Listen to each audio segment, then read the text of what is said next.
Welcome to lesson 15, B-trees. For the time being, I'm not going to release any code associated to this chapter. However, as soon as I reach 10 supporters on my Patreon account, I will be releasing some solution for you within a few days.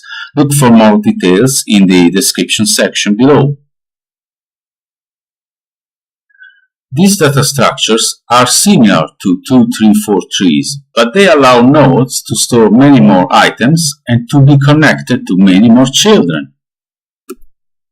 The search for keys works as previously explained. However, by loading a B-tree node from disk, a program might be able to store a very large amount of data into memory at once. Insertion follows slightly different rules when dealing with splitting nodes. Number 1. Splitting nodes divides items equally. 2. Splits always up and bottom up. 3. The item to be promoted is selected from the list formed by the items in the node plus the new node. Searches are extremely fast as huge chunks of data can be loaded at once, as we've seen before.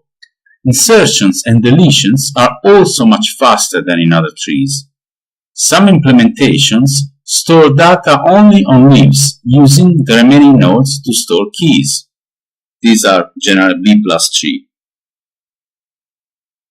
Thank you very much then, and don't forget to check the description section if you would like to start supporting me.